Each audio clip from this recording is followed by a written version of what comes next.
Hey everyone, Johnny Africa here. It is about 10 o'clock on the farm and I am beat. I honestly can't say I had that hard of a day, but I did only get about 4 official hours of sleep last night. It was good we got to sleep in a little bit, but yeah, this morning it was a little bit strange. I woke up to the voices of probably about a dozen black South Africans right outside my windows here, outside these guys. More so this one, but and they were all getting ready to go out and do whatever they were gonna do, but they were making a bunch of commotion and talking, and obviously in languages that I have no clue about them, unfortunately. But it was a strange feeling. It's like, even still, like right now, I have a strange feeling in my stomach. It's like when you're on a roller coaster and right before you get to that big drop off, you kind of get that, like, oh shit, in your stomach, you know, like it's like that, but continuous. So I'm trying to go with it, but I can't help but feel like my God, what have I done, you know? Not that I'm not enjoying this at all. I got to see a lot of the grounds of the farm today, all the different buildings for the clients that come in, and you know, kind of the lounge area, and a lot of the most of the buildings are actually remodeling, so they're working on a lot of them. So it's kind of a weird phase right now, but there are plenty of buildings on the property to accommodate a lot of people for different things, not just hunting, hiking as well. They get backpackers and stuff like that. So, and they have special rates for all that. But anyways, so let's see. So yeah, we just kind of took a drive around. I got to meet some of the workers on the farm today, and I got to hang out a lot with Andre, my PH, which is Isaac. It's his #1 PH guy, who manages pretty much the whole farm. He handles all that stuff. So anyways, so yeah, I got to hang out a lot with him. He introduced me to a lot of people. I got some cool photos of they did like a brush burn. It was so weird. They just started lighting like dead brush and like spreading it around, and all of a sudden it was like and just started spreading real fast. And I was just like, whoa, like that's not something you see, like. And there's like a house, like, what was it, maybe, I mean, at the most 30 yards away from where we're lighting this fire. So it's like, wow, like you'd be like, well, you know, why would you do that? There's a house right there, it's gonna burn. But it was fine. I mean, it was still kind of green and stuff like that, and I guess they clear around the houses, and they do this all the time, so no big deal. But it was just kind of a sight. I got some pictures of that, just a few pictures of the fire going and stuff like that. And then after it burnt where we wanted it to, and it was kind of just barely still spreading, just little fire still pushing out from it. We went over there and beat it down with like brush and stopped it. And yeah, so that was pretty interesting. And I mean, majority of the rest of the evening and such, we didn't really get started till Andre came back from town. He had to run into town today, so he didn't pick me up till after 2 a little bit. So we kind of got a late start, which was good. I got to sleep in. I slept until 9:30, which if I would have known, I probably would have just slept just a pinch more. But I just felt like, well, I just didn't know when he was going to come back until he finally texted me. But by that time, I was already up. So anyways, no problem. So yeah, we all kind of hung out for the rest of the day and just talked all sorts of stuff. kind of relating to safaris and PHing and this and that, and also some BSing and some good stories. So some good laughs were had over you know, a few beers and brandy and coke, which is huge out here. Brandy and coke, that's a thing. They have Bulls brandy, Buls. That's the big brandy. That's like the staple brandy, you know. It's not the highest quality, but it's, you know, just fine. It's good enough to where you could have it on the rocks or something if you wanted it, or they say even straight up, but if that's your thing. Anyway, so he was kind of like I said this morning on my video, I wasn't feeling 100%, so I kind of wanted to take it easy, especially on the drinking part. I didn't want to have anything, so I kind of said, oh no, I'll just have water. And he's like, oh, I'll get you a beer. It's like you can't tell him no, you know. So he goes and gets us like basically a tall can. It's like the medium-sized can. It's bigger than your average 12-ounce. So whatever it was, like a 16-ouncer or something like that. I think it was like a 16-ouncer. So it was a tall can of Castle beer, which is like the staple beer out here, which is very good. So we had a couple of those and Coke and brandy, and then I started falling asleep because I was so tired. I didn't actually fall asleep, but we were by the fire and these lounge chairs in the hunting lodge, and kind of like I don't know how to describe it. It was, yeah, like the hangout area, the one building that's just like the hangout area, all the lounge chairs and the bars right there, and the fire's right there, and then basically the whole building, just about almost like probably 70% of the whole building is just windows all the way across, so you can see out into the field, which is really cool. They have big plans for all that and stuff and everything, but either way, even right now, it's still a nice view.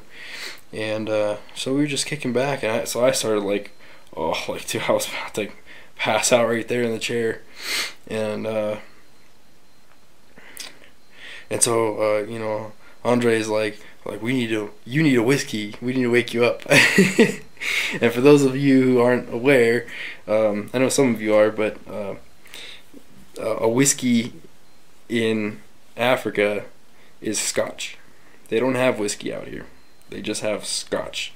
So, and they don't tend to have bourbon either. Same thing. So, someone orders a whiskey, you bring them Scotch, and yeah. So, which thanks to my great uncle, I learned that from him. He told me about that, so I already knew what they were talking about when they said it, which was awesome. So, just one more thing that he taught me for this trip. So, what else? So yeah, we drank, and then he started, I guess you could say he started a barbecue again. We had barbecue chicken. I don't know if you could officially call it a braai, just because usually when they have a braai out here, it's all sorts of meats, like at least 3 different kinds of game meat and different kinds of whatever. It could be anything. It doesn't have to be game meat, but just usually 3 different kinds of meat. This was just chicken, thighs and legs. So he put that on the barbecue, and his wife, who's the cook around here, made a really nice kind of almost like a twice baked potato, but not quite. It was like kind of cut so it floured open, the baked potato, and then there was like melted cheese and onion and tomato, and then like some pepper and so like seasoning and stuff like that. I think that was about it in there. So it was very good. It was very good. So we had chicken and the baked potato thing.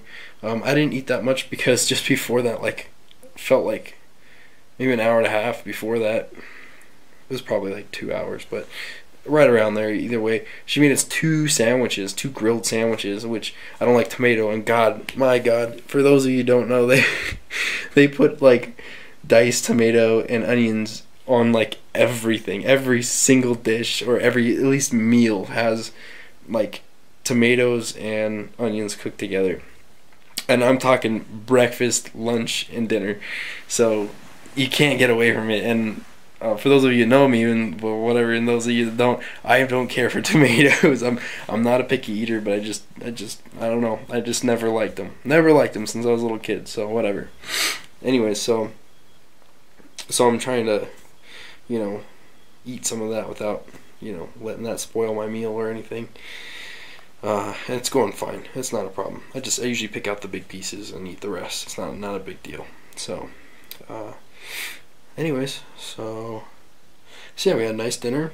He just kept giving us little shots of rum and brandy and this and that, all these little just he'd fill up the cap of the bottle. He'd fill it up and he'd give you like 2 of them, and he'd be like, okay, and he had like well, because that's where I was going. I was falling asleep, so he's like, you need a whiskey. That's what he said.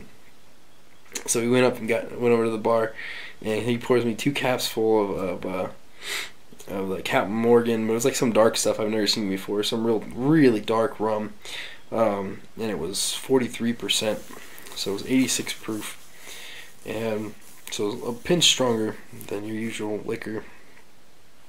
And so he just had 2 capfuls, and so he would just fill it up and hand it to you, and just freaking, and holy smokes! I mean, I couldn't believe it. It woke me up. It did. I was on the verge of sleeping right there, and it woke me up. So that was impressive. I mean, usually, alcohol kind of makes you more tired and stuff like that, but no, woke me up. So, anyways, I don't know. For those of you that know me, I ramble, but I try and give you the details of what's going on too. So hopefully, hopefully it's entertaining enough or exciting enough of a story to keep you guys going. But I don't know. I just like to give all the little tidbits of what's going on. So, anyways, yeah. So we did all that. I came back and had a hot shower and scrubbed down just in case I had any ticks on me. I would like to say I'm feeling a little bit better, but if I am, it's just a pinch, and that's probably the alcohol. And I took a Advil PM as well, just because I'm really hoping to knock this out. I've been taking vitamins and stuff too. I feel like I got a sore throat trying to come on, and I hope that's all it is, actually. So yeah, so that's my day pretty much. Came back in a hot shower, organized some more stuff. Oh, tomorrow, here's the big part of the story. Tomorrow we are going out scouting for Hemsbach. That's how they say it. Gemsbach is how most people would say it. From the States, anyways. So they recently purchased, I think it was 33 Hemsbach, and several of them died on the trip over. There's a whole story to it. They're very delicate in the sense that if they get stressed out or whatever, they'll die. And then so some of them will make it to the farm, and then after that, a lot of them will die off anyways when they're on the farm from different diseases, or they can't adjust to the new region. A lot of different things, but there's plenty of ways that it can go very wrong. And don't forget, I mean, it sucks paying for every single one of those animals, and they're not cheap. You made it sound like they're at least $1,500 a head, at least to bring them, have them shipped down here and all that. When it's all said and done, it's at least about $1,500 each. So every time one of them dies, that's $1,500. And 4 of them died just getting here. And I know he was saying something about, I think another 3 died today, or they found them, or at least they're missing. They're trying to count them. So we're going out for Hemsbach recon tomorrow morning.